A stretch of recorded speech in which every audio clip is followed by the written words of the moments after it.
Thank you, Sarah. My name is Rosie Rios, 43rd Treasurer of the United States, and a very proud global member of the Board of Directors of Ladies Who Launch. So one of the reasons why I chose to be on this board is I believe in the concept of women, money, and power. Having women own their power through money, and especially through entrepreneurship, is something that I live and breathe every day. So I'm thrilled to moderate this Pivot to Perseverance panel. And joining me today are three dynamic women. Irene Li, the founder of Mei Mei Boston, Lacrosia Wilderness, the founder and CEO of Butter Love, and Max Tuchman, the co-founder and CEO of Caribu. Ladies, welcome. Thank you for joining us today. I am dying to hear much more about what you do. Irene, let's start with you. Tell me, what is Mei Mei?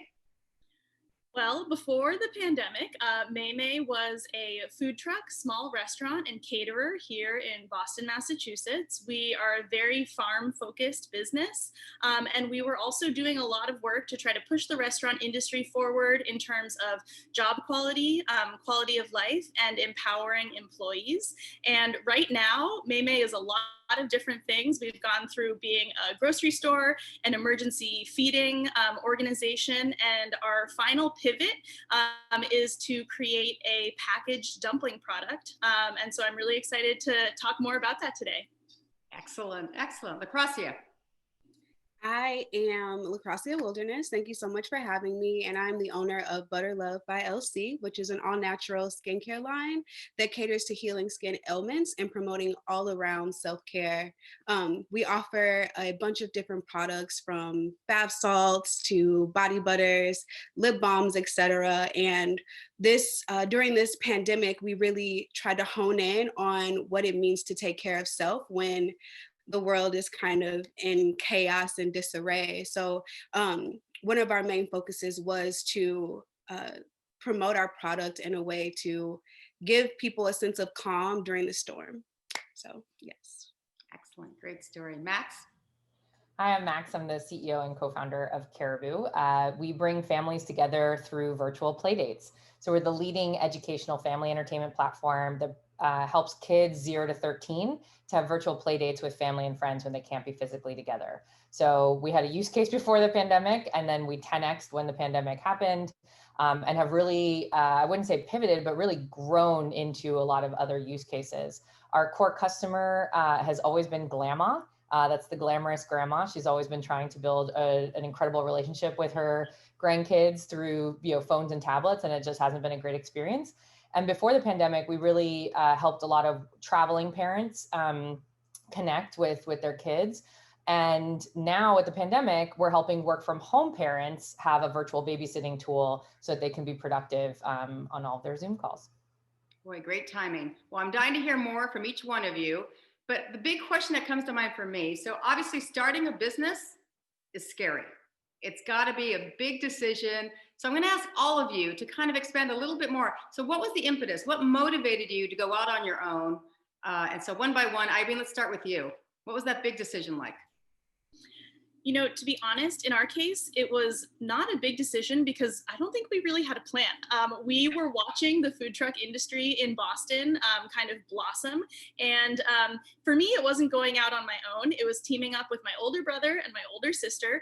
Mei Mei means little sister in Mandarin Chinese. So it was our brother's idea originally, and his two sisters strong-armed him into naming the business after us. But to be totally honest, when we started out, it was just an experiment. Like, let's see if this even works. Let's see if we can even make it happen and get on the road. And then everything kind of spiraled from there. That's how we ended up with a restaurant, with a catering business. And so I think for us, it was really a passion for food and excitement about hospitality. And that was what kind of drove us through that initial, very difficult, very complicated process of starting the business. So passion first. I love it. Excellent. All right, Lacrosia, what about you? So I started Butter Love back in 2014, and it was literally my journey to like enlightenment and just self-exploration and trying to heal myself.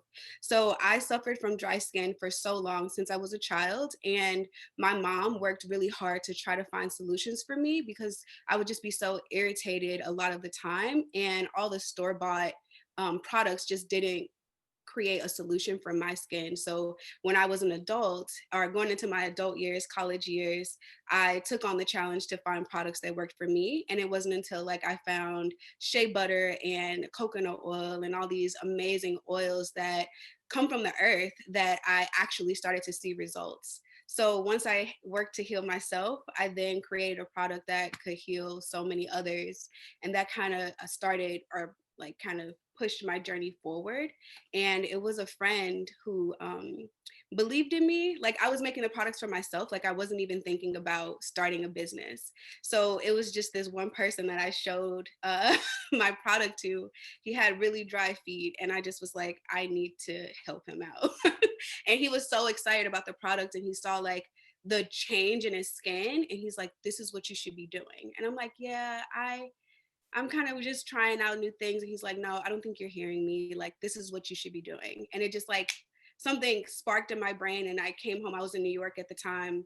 And I came home and just hit the ground running and researched and just kind of trial and errored my way into taking that leap and believing in myself to start something. And now 6 years later, we're here and we're rocking it and we're healing so many people. So it's just been a journey. It's a lot of ups and downs, but that was literally how I started. So that's great. So self-love and share the love. I love it. Excellent. Excellent. All right, Max, what about you? So I kind of built my career around trying to solve this problem of educational inequity. I started as a public school teacher here in Miami. And it's very close to home. As someone whose first language was Spanish, I struggled throughout school and just never found a high quality kind of education. And I feel like we need to provide that for all students so that they have a fighting chance and can be productive citizens. And so I did everything. I was a public school teacher. I worked at the mayor's office in New York City under Mayor Bloomberg. I worked for DC Public Schools, Michelle Rhee. I worked at the Gates Foundation. I even worked at the White House. I was the executive director of Teach for America. I mean, I literally tried everything to find a way to provide more educational access and equitable access to all students and to all children. And what I kept coming up against was adults fighting with adults about what's best for adults. And I was like, yeah, I'm done. And right around that time, ed tech was kind of starting to be a thing. And I was like, wait a second, what do you mean I can use technology to surpass, like to just completely bypass, kind of the school system and the districts and all the bureaucracy. And I can just go straight to children and their families. I can provide a high quality early childhood education for kids. And also I can do it in a much faster way. I can do it in a much better way. So as I say, I jumped in chancletas first and decided to start an ed tech startup that could solve this problem when I just felt like no one else was really able to. It's amazing. And so I want to talk a little bit more about kind of what happened since March 15th. So the pandemic, no one saw it coming the way it came. Unfortunately, women-owned businesses were adversely impacted, and it probably impacted all of you in very, very different ways. I'm going to mix it up a little bit. Max, I want you to start because yours is a little interesting. You actually grew, and timing is everything. So tell us about that. Yeah. So again, because of my passion for making sure that all kids have access, we took we kind of made a pretty bold decision. We had just raised some funding, so we knew that we could make this bold decision. We decided to go free, because there were on March 13th, almost 1 billion children across the globe that were out of school, right? Because if you think about just the impact this pandemic has had outside of the US, and March 13th was that Friday. That was the day where kids were kind of being picked up from school and not seeing their classmates again for the rest of the school year.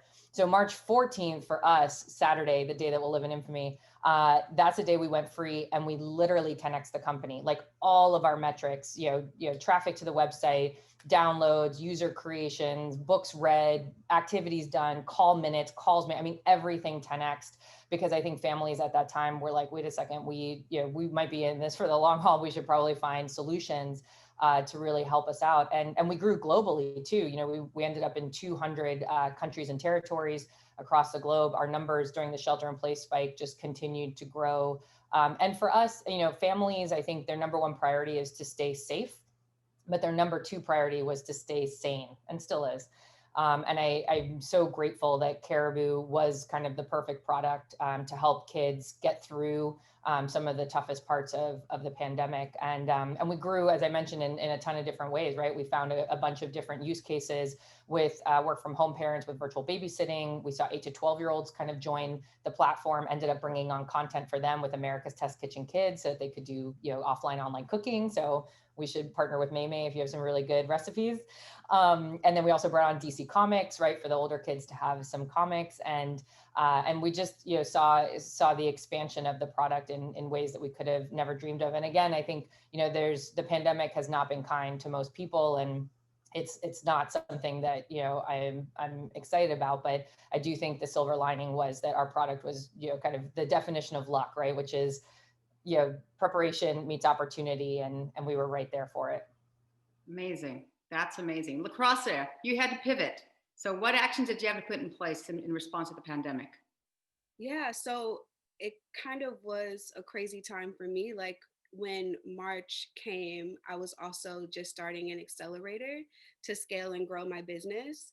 So that was a 6-month long process. So the whole time, like from the moment the pandemic happened till August, I was in this accelerator that was supposed to help me grow my company. So we're all kind of like, I remember the first week when we were just kind of in class, like we had to get together and we were in class learning about what investors, like getting ready for investors, like learning how to like kind of know what they're looking for, right? And we had 1 week of those classes, and then after that they were like, no, everything, we can't meet here anymore, everything is shutting down. And we had to kind of pivot to Zoom calls. So all of our classes, all of our meetings had to go virtually, right? And it just seemed like, because my business was solely pop-ups and face-to-face interactions with my customers. I was doing workshops teaching women and others how to create detox bath salts, and we would do face mask classes and just so much fun, right? And that was most of my revenue. So when the pandemic hit and that was like a no-go, I had to literally like first sit in it, because I'm like, well, what am I gonna do now, right? Because that was like 80% of my business. Like I had some online sales, but not a lot. So I had a great support system, and I really had to kind of sit in that space. One, to kind of get used to my reality, because the pandemic, like no one was prepared for this, and I'm still kind of not prepared, but we're ebbing and flowing.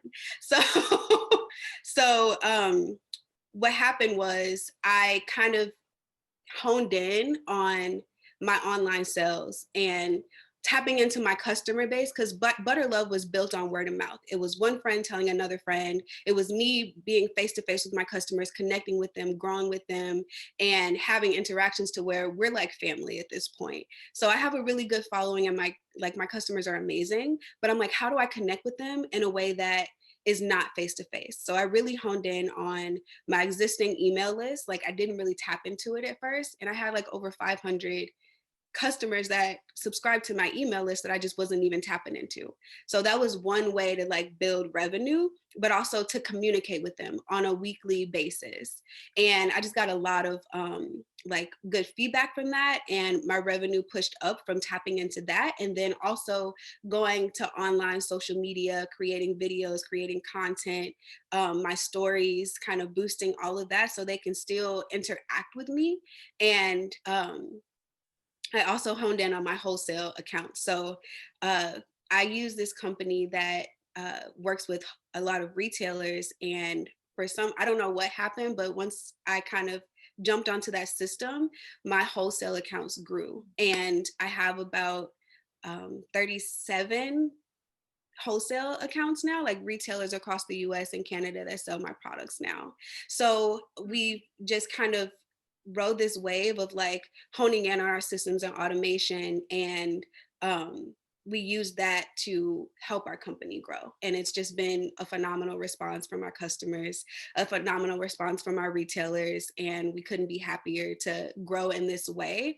And also kind of a lot of changes are happening internally, and a lot of like hiring new employees. Like with revenue comes more responsibility. Right. So I'm just Yeah. So obviously innovation, technology, automation. Didn't see this coming, but you had to jump. I had to jump. That's great. Yeah. That's really, really great. Irene, you were about to open up another restaurant. What happened? Well, so we had signed a purchase and sale agreement for a very big restaurant that we were really, really excited about. And something fell through, not related to the pandemic. It was the septic system. So we're thanking the septic gods for saving us from that. But before the pandemic, we also were, just gearing up for another busy year of operations for the restaurant. We had over 15 weddings booked. We had all these initiatives that our staff were leading. And on March 9th, we actually held a public event where we reviewed the profit and loss statement for Mei Mei restaurant for 2019 with about 300 members of the public, many who joined us online and some of whom joined us in person. And that was all about sort of telling the story of what small businesses are up against, and especially small restaurants. And, the moral of the story there was it's really hard to run a small restaurant. And then, of course, the pandemic hit and it got even harder. And so when we first had to close operations, I think for me, in my mind, it was kind of like hitting a pause button. And we sort of said, okay, like we're going to take a break. We're going to try and get some things done that maybe we should have gotten done before. And before mentally kind of adjusting to the long haul of this, another thing we did was really start to focus on emergency feeding and different kinds of relief efforts. So we worked with a few different organizations to feed hospital workers and to provide groceries to folks who are working in the emergency field hospital here in Boston. We saw a lot of relief efforts to support restaurants and restaurant staff. And so a friend and I started a GoFundMe and raised about $12,000 for mostly immigrant-owned restaurants who don't have any social media presence, who don't have a newsletter, not the traditional access to their customers that other restaurants did. And then we also started an initiative that funded restaurants to order and package culturally appropriate groceries for delivery to immigrant neighborhoods here in Boston. And for us, a lot of that was just about taking care of our own, right? Because when you look at all the minimum wage workers in this city, so many of them who were furloughed or laid off, they work in restaurants. And so not being able to have them come to work, knowing that there are a lot of folks for whom going to the pantry is either not an option, or once you get there, the food that they're offering you doesn't make sense for you culturally, in terms of your health needs. And so through that initiative, we delivered, we think, about 150,000 pounds of food to different families here in Boston. And then, of course, at a certain point, we had to say, oh yeah, we're also still trying to run a business and deciding what those next steps are. And of course, you can't build a business on crisis, although pivoting and taking those opportunities was really important for us.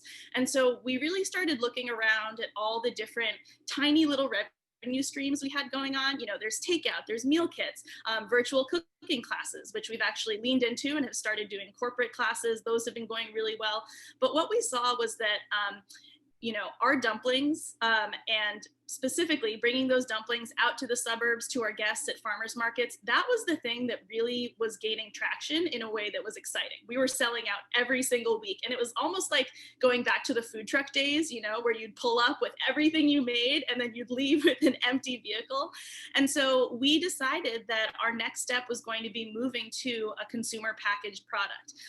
And of course, dumplings are central to Chinese cuisine, but also to many cuisines all over the world.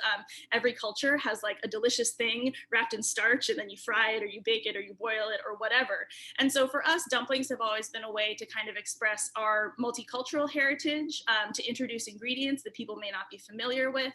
And so in a way, it's kind of going back to our roots, to put that product at the center of what we're doing. And so that's part of the path that we're charting forward right now. Well, that's amazing. So so we all kind of had to go through the stages of death with this pandemic, right? But you guys had to react quickly. And so your first reaction was you rose to the occasion, you made it kind of an altruistic journey, and then this awakening of a consumer product, a consumer packaged product, which is pretty amazing. But you touched on something that I want to expand upon a little bit, which is, there was a very emotional process here for all of us. And so you're all business owners, you're all owning your money, owning your power, which is great. There is kind of a price you pay, and kind of a price we're all paying as we all go through this pandemic together. And so that personal journey, kind of how this affected you personally is something we don't really talk about and aren't really talking about. And I want to hear it from your perspective through the eyes of your business, but also through the eyes of kind of your own introspective as well. And let's start with you, LaCrosse. I want to start with you. How's this affected you personally, and kind of what are the big kind of takeaways since the pandemic to now? I think my biggest takeaway is to give myself grace. It was definitely unexpected, but I think, yeah, we're focusing on what's the new normal, but people are dying left and right. And we're trying to kind of grasp that portion of it. Like in March, no, I'm sorry, in May, I lost my dad to COVID. And Wow. I wasn't really kind of ready for that. And it was just very much so a scary, like it shook me to the core type, like I don't even know how to even describe kind of how I was feeling. But at the same time, my business is growing so fast and I have to show up when I'm like in so much pain, you know? And it was literally a time where I couldn't, one, you couldn't go anywhere, you're afraid to, and then trying to be there for my mother and my family in a time of like, well, we can't really congregate. So it was literally like so much emotion and so much like unknown that I had to kind of like I couldn't grip myself in the midst of it, but I'm also like trying to grow my business and trying to show up, and it was just a lot of different emotions that I couldn't really grasp. So I think the biggest thing that helped me was honing in on my friend circle and honing in on connecting with nature. This is a time when I started going on more hikes. Me and my friend Val would go on a hike every single week to try to get away from the city. There weren't a lot of people around, so we could actually like scream at the top of our lungs if we wanted to. We could walk it out and dance it out and sing it out and whatever we needed to do to release whatever we had been holding during that week. And it was so helpful to have those moments in time and to have that friend who was also in the accelerator with me, so she's going through the motions with me. So I would say the biggest takeaway is to give yourself a break during those times when it's very hard for you to show up. It's very hard for you to kind of put like, because when you have a small business, you work so hard and you feel like you have so much weight on your shoulders. So to give yourself grace means like during this pandemic, it wasn't a necessity of, it wasn't a, like when they talk about self-care, they talk about it in a sense of like, oh, it's a luxury. No, at this time, it's a necessity. Like me taking those breaks was so important to me. It kind of saved my life in a sense. So when it comes to Butter Love, I try to recreate that when I'm talking about my products. Like these things help me feel better. These things, these products, these detox bath salts give me a moment of time where I'm in my bath and I'm relaxing and I'm taking a moment for self. I'm breathing. I'm caring about me. I'm loving me in a time where I felt like I was carrying so much. So it was just like a lot. So Thanks for sharing that. That's a lot. You took on a yeah, lot. It sounds like you're stronger for all of that. definitely. Great. Max, what about you? Personal impacts, what are your takeaways? I feel like no matter what our situation is, and all three of us had very, very different kind of reactions company wise to our companies. I bet the three of us could agree that none of us have slept since March 13th for very different reasons. And I'm not a person that sleeps much to begin with. And I definitely feel like I've always kind of been, 24/7 with my business, but I think the pandemic like kind of created more opportunities for work, right? Because there's no traveling to your office and there's no kind of in between times and there's no going to the communal kitchen and like having like a 20-second just brain break.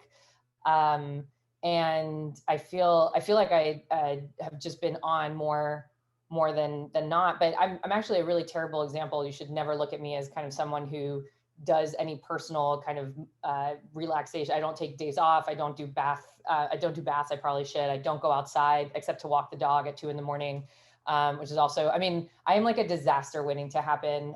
So I am like a terrible example of what not to do. But I mean, it works for me, right? One of the things I do think that has helped me out is, so again, because I don't sleep much and I have insomnia, I go to bed around 6 a.m. And so one of the things that I did to protect myself was I just don't take meetings until noon. So I work West Coast hours. And for me, even just that shift in not feeling like I had to be on in the mornings, which I'm just not a morning person, was a saving grace. And again, you know, we were very fortunate where we were able to hire a ton of people during this pandemic. We were able to bring on a lot of people that had gotten furloughed or had been laid off, and that has also helped, right? It's allowed us to kind of distribute the weight a little bit more evenly, and that's been incredible. And I really did, at least for my team, I've been trying to get them to take vacation days or try and take, you know, half days as we get into the holiday season, because it's been a really intense couple of months for everybody. And I'll sleep like December 31st, I guess. So Irene, personal impacts, and specifically, I mean, such a great story about, you know, obviously the restaurant business and how you really did pivot. Was there ever a time where you thought to yourself, we're not going to make it? What do I do? Oh yeah, all the time. Yesterday, probably, and maybe the day before. I mean, I think that I love that everyone here has used the word grace to describe the situation we find ourselves in. I think that for me, I still have grave concerns about the future of the restaurant industry. And we essentially have taken a step back and said, we are not going to try to be a restaurant. A big part of that is that we feel that it's too dangerous. And, you know, seeing cases go up right now is absolutely terrifying. And knowing that there is so much grief, not just, you know, for folks who have passed, for their immediate families, for their loved ones, but for all the things that we used to have that we don't have anymore and that we might not have again. And, you know, Lacrosse, I want to thank you for sharing your story. You know, for every person we've lost, there is a family, there are friends, there are coworkers, there are people who have to adjust. And I lost my dad in 2015 to Alzheimer's disease. And what I think took away most from that is that grieving is very hard to start and finish when you are still in the middle of it. And here we find ourselves still in the middle. And so I think for that, you know, for me, I've really had to practice patience with myself, to say, you know, it's okay that you haven't adjusted because this is not adjustable, you know? And so I think that for me, that patience, that grace for myself, appreciating that there are things outside of my control that are not anyone's fault. You know, I think in the restaurant industry, I often say, like, we're people who are used to throwing more hours at the problem to fix it. And this is a situation where that can't necessarily happen. And so I think dealing with that loss and saying, you know, we're just going to be in this for a while. Those are sort of the takeaways that I have and that I've had to really practice to get through this. Amazing. That's a great story. So Lacrosse, here's what's interesting. You actually tripled your business between March and August. So for those of you who are watching, I mean, we need to know exactly, like, how did this growth impact some of your key moments during this phase to really kind of stand out from the rest of the herd? What did you do specifically that we could all learn from that just put you on the map? Honing in on my systems and automation was a life changer for me. Like I told you, I've been in business for about 6 years, but I feel like 2020 is the year I was really in my business. I learned about all the back end stuff, like my financials, hiring employees, what that looks like for Butter Love, like honing in on my customer base, like what they actually respond to, what they want and what they're looking for, and also kind of honing in on community. Like everyone is feeling so alone during these times. And when I've also felt this way. So honing in on my community and honing in on my customer base has helped me grow a little bit more. And what I would say is honing in on my community was a life changer, because that feedback from them and the help that I got when I never had that in the past, like the support that I've gotten has been a game changer, because I've never had support. And when you're a small business, carrying so much and trying to be every single thing for your business, you kind of some things fall to the wayside. So I would say that my support system has been a game changer, and honing in on my systems and automation, making sure that they're thorough, making sure that my customers go to my website and that it's an easy process. My wholesalers, it's an easy process for them, because that's when you build trust. And then like showing up every day is also like, yeah, you just got to show up. You just got to show up and keep it going, even when you're not even like in the moment, like when you're not even sure why you're showing up, just keep showing up, you know? So that's my biggest, I would say that's the biggest three things that I would say grew my business. So Max, 10x, 10x. Most people plan to scale and then they get there, hopefully. You scaled and then you had to plan or react. So how did that work? What were those specific reactions and how did you meet that moment? So we're a mobile app. So for us, my co-founder, he's this amazing guy, Alvaro Sabito. He's my CTO. He's the most amazing human being. And he all the time would say like, Max, all of our things are going to scale. Like if we 10x grew tomorrow, like it'd be fine. And I was always like, we'll see. And eventually we did. And then everything was fine. And like, you know, you kind of do want to break the internet, but you don't want to break the internet with growth. And it was really incredible. And again, I think that's one of the luxuries of being kind of a mobile platform, is that you can scale pretty quickly and bring on customers in a way that, you know, doesn't require as much support. Yeah, I mean, when you 10x grow, you 10x your problems as well. And so we had to hire customer support, and we had to bring on actually a head of partnerships, because we were getting so many inbound content requests and people that wanted, you know, schools and education organizations that wanted to use the platform. We also knew that we needed to be on web, especially for, again, all of these school systems and kids who didn't have access to certain devices. I think that was one of the most depressing things that we've seen in the education world from the pandemic, is just, you know, how we always knew there was a digital divide. And I think the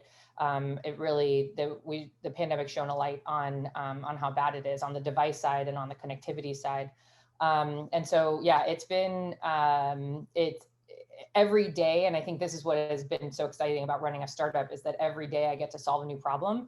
And just because they're growth problems doesn't mean that they're, you know, less complicated or less hard. And again, I think it's been a great lesson in just, you know, figuring things out on the fly. And I think like Irene, like I feel like I fail every day. I feel like every day, even with a product like ours that scales so quickly, that has a market, like every day I'm like, we're not going to make it. Like, it's just not going to work. Like, I just feel like if you're a startup founder who doesn't say that at least once a day, like you're fooling yourself. Like it just, there's so many different things to take into consideration. And again, I think it is the support systems, right? It's leaning on your advisors, it's leaning on the other fellow founders. I think that has been incredibly helpful for thinking through like, hey, now that we're here, how do we even solve this problem?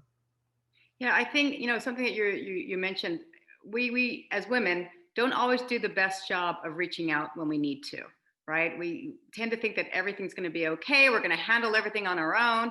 It's really, really hard to do. And I think that's the one area when people talk about networking, that's great. That's a business tool. But I think when we think about networking today, maybe it's more of a connection.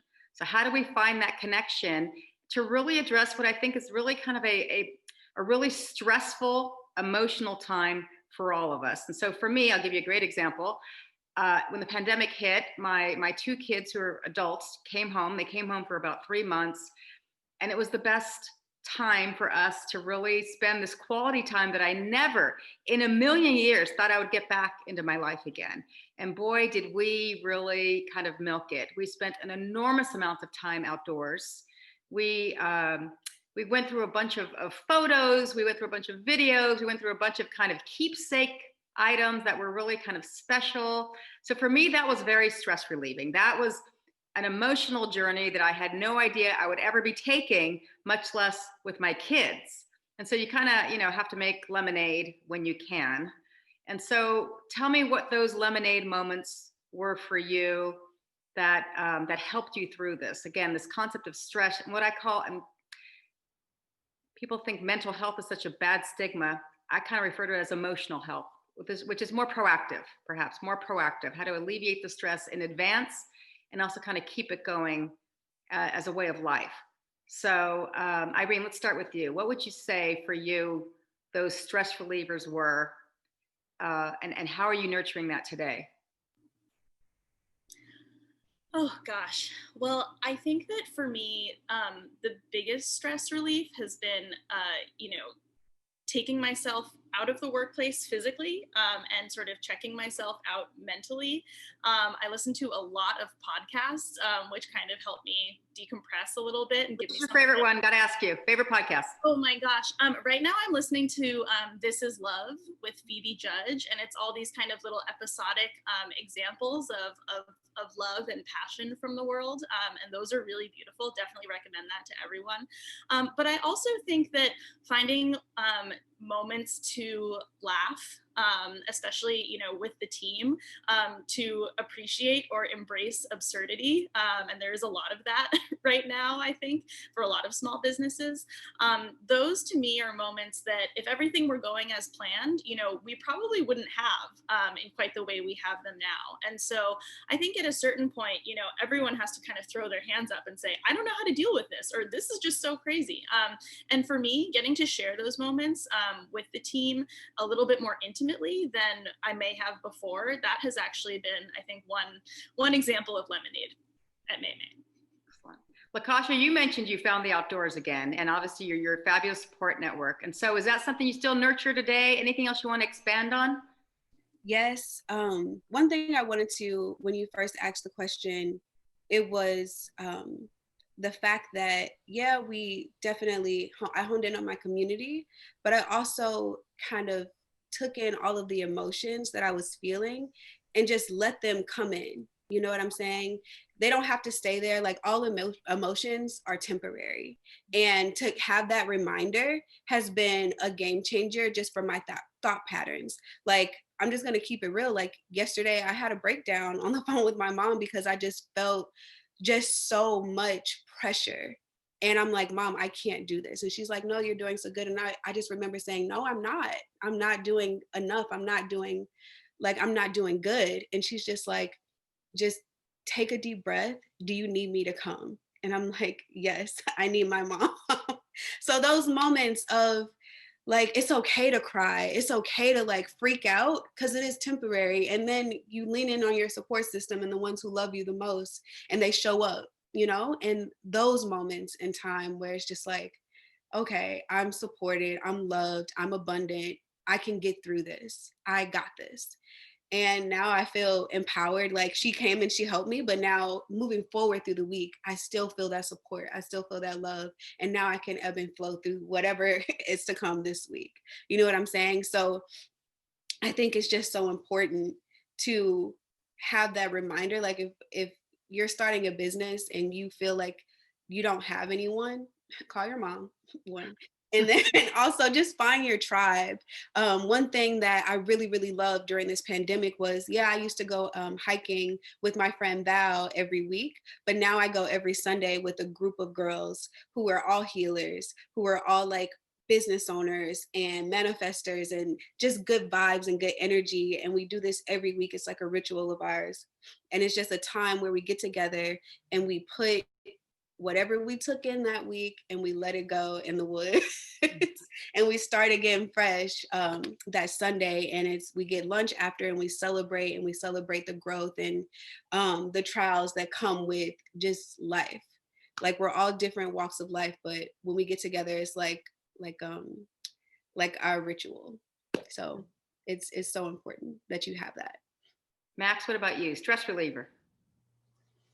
Again, not great at those, but I was actually thinking about some of the kind of moments of stress this year and kind of what we did. And I feel like, again, I'm just the type of person that just like tries to channel it into something for the business. And the racial pandemic that we went through this year, on top of kind of the health pandemic, was a place where I felt like I relieved some stress by trying to you know, kind of respond in the way that we could, right? And I feel like for me, again, I couldn't leave my house and go to any of the protests that were happening for Black Lives Matter in Miami. I just couldn't, because I also, you know, you have a growing business, like you can't catch COVID, right? Like that, you literally have been served the most amazing opportunity to help families. And so I had to make that very tough choice to not go out and protest like I usually would. But one of the things that we found that we could do is, hey, we're a children's book platform. And one of the biggest kind of cries for help from families at the time during the George Floyd peaceful protests was, we need more content to teach our kids to be anti-racist. And so that week was so tough on so many levels, but I felt like I could relieve my stress by saying, wait a second, we can respond. We can be a solution here. And so we took all of our content that was very specifically anti-racist, and we put together a category called Courageous Conversations Anti-Racism, and went really bold on that. And it was amazing. Like, we just got such a positive response from our families because they couldn't go to the library, right? That one anti-racist book was checked out, or, you know, it just wasn't available, or they were trying to order things off Amazon, but I don't know if you guys remember, but USPS was kind of backlogged, and also like things were out of order and back ordered, and everyone was trying to get those books and they couldn't print them fast enough. And here we were, a digital solution. So I feel like in a weird way, like, and I know that's not kind of, you know, the same way that other people would respond, but for me, that actually really did make me feel like I was being helpful at a really tough time for a lot of families, on top of all the other things that were kind of happening to them. That's great. Boy, that's a great story. All right, ladies, time to get tactical. We have a fabulous question from Trish. So here's what she asked. She asked the three of you. What are your top 3 favorite business tools that you use this year that you recommend to small businesses? Irene, tell me your top 3 business tools that you use this year that you would recommend to small businesses. Well, I think we've always used this at Mei Mei, but I just love Slack so much. And that has really helped us, especially in this time where we moved a lot of our team to be remote. Being able to communicate with each other has been really important. We're accustomed to, you know, seeing everybody in the space every day, and so that change of pace was a little bit different for us. And also, you know, a lot of the organizations and sort of different groups and initiatives that have kind of sprung up during the pandemic. A lot of those are on Slack also. And so for me, it's now like a one-stop shop for not just work, but also a lot of the other communities that I'm part of. For example, we have the community fridge movement coming here to Boston. And so that recently went onto Slack, and we have one that's based here at Mei Mei. So being able to just kind of find everything in my life in that one tool has been really awesome for me. Excellent. All right, LaCrosse, what about you? I would say my 3 favorite business tools. 1, get into an accelerator. If you're looking to grow your business, having that support and that type of program behind you just makes you feel and makes you grow so much more. It makes you feel good, and it makes you grow like in ways that you never thought you could. So I think getting an accelerator is so important for small business owners, because it helps you learn about your business in ways that you thought you wouldn't even have thought of. Another tool is, let me think. Another tool that I really love is Planoly. Like, scheduling out my content is so important, because I was spending so much time trying to do it little by little, and it just took up so much of my time. And as a business owner, you don't have much time. So using Planoly to schedule out my content for the month prior was like a game changer for me. And then also MailerLite. MailerLite is a system for you to use, like it's like a MailChimp type of thing, but you can create email funnels for your customers. So it's like you plan kind of what type of funnel you want your customers to be in. And that was also a game changer for me So now I don't have to do so much. I can just schedule a week to just plan a whole month's worth of content for my customers. And I can kind of take that time to put back into the business, like more of the back end stuff or connecting with my customers in a different way. So those are my top three things that really help me grow and build. Excellent. Max. So I will echo some of the other ones that were just said, especially Slack. It's super helpful. And on the content and kind of engagement and social side, I highly recommend Canva. It has been a lifesaver. Also, another woman-founded business, which I love supporting. I will give them all my money. And it's just, I mean, so fun. Literally anyone can create creative now and do more online, which I think we all are doing. I would also recommend Haro. Haro, it's help a reporter out. It was something that we used actually kind of in the beginning of Caribu's kind of existence. And I would just highly recommend it to anyone who's a small business right now. Journalists are always looking to write about your company, but they don't necessarily know you. So help a reporter out. What that does is a journalist posts, hey, we're looking for a company that is helping families virtually celebrate the holidays. And then I would go on and I would write to the journalist and say, oh my gosh, let me tell you about Caribu and why we're the perfect solution for that. And a lot of times you end up in some of the biggest publications, literally just from sharing your information with Haro. So highly, highly recommend that. And the other little tool is Yam, yet another mail merge. It's a really easy kind of extension, I think, that you put on, and you can do mail merges. So for me, as kind of a trying to be a thought leader and trying to help in the education space, I've been sending a lot of emails, and Yam has been really great on the mail merge side to keep up with those drips. Highly recommend it.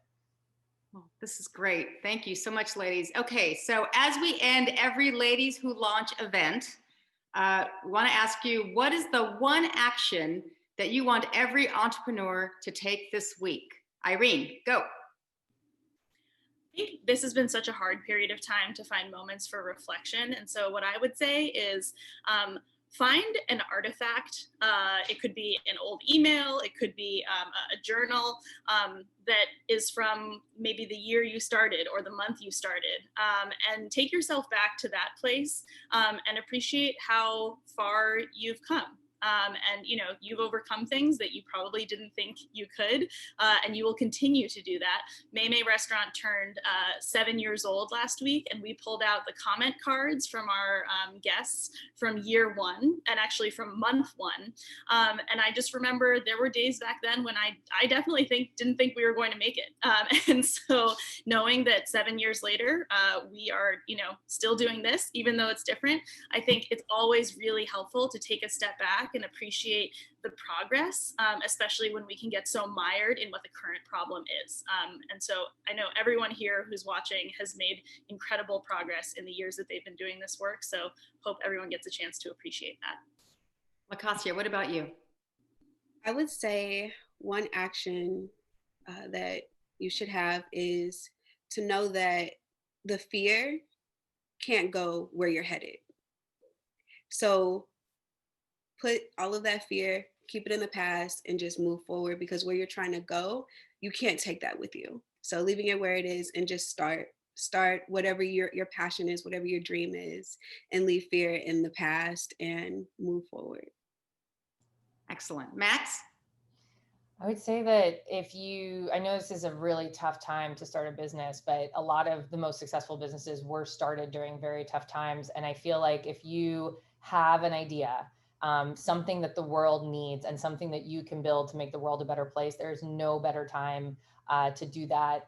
Again, make sure you have your safety nets, do the most that you we women, right? We're always like, 90% of the world has to be don't wait for that. Really jump in chancletas first, build that business, start that business, share that business with the world, because I bet you right now we really need it, and don't deny us of that. That's great. I'm going to end with mine, which is definitely own your power. Embrace it. You earned it. One of my favorite things that my mom always reminded me is you've earned that seat at the table. You're at the table, and advance it. Take it to that next level. And ladies, obviously you have all done that. Thank you so much for joining us, Irene, Lacasia, and Max. This has been amazing. We'll have to do this again kind of casually and continue these conversations because connection is so important. So thank you for all for joining us today, and back to Sarah. Thank you again. Thank you.